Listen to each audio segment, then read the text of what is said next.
Okay. We're going to talk about Moldavite because October is the month of transformation here at the Crystal Matrix. And I'd have to say that Moldavite is probably one of the most transformative stones that I have ever personally experienced.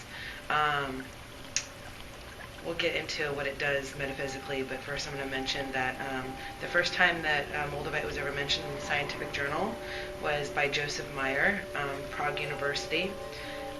When it was mentioned, it was actually identified incorrectly as chrysolite, which is not what it is. Moldavite is actually made up mostly of silicon dioxide. It's a result of an asteroid that happened 14.7 billion years ago.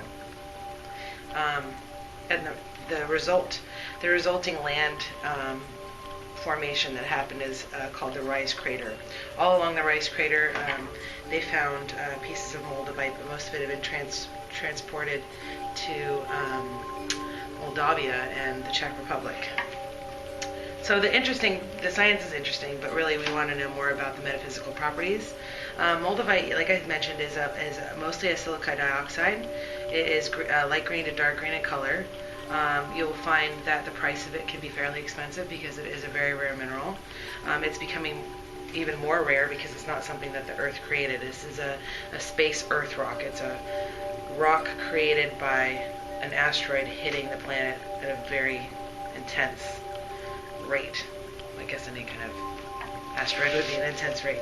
Anyways, it is becoming rare because it's been mined out relentlessly. Just in my time here at the Crystal Matrix, I've seen the price of it double. So it's really important that when buying Moldavite that you purchase it from a reputable source. You will find that there are a lot of places, especially Chinese sources, where they have they've created a synthetic Moldavite. It tends to look more glassy. It has a different, too much of a uniform shape. If you have any questions about your Moldavite, you can always come here to the store and have us identify that for you.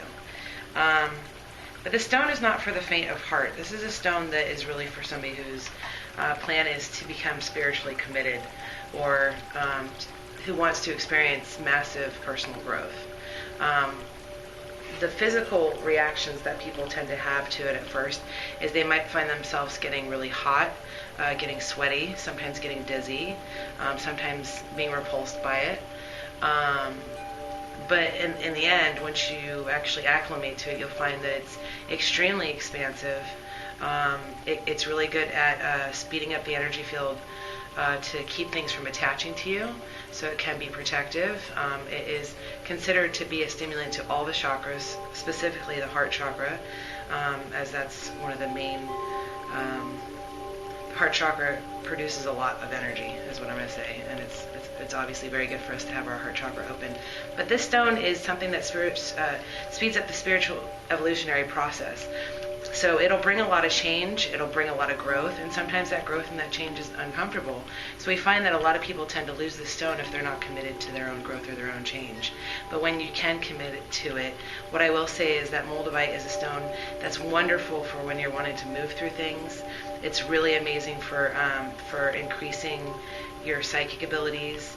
It's just really great at kind of speeding things up and getting that expansive process going. So definitely, as far as a stone for transformation and expansiveness, that would be the one that I would choose. It's really kind of awesome.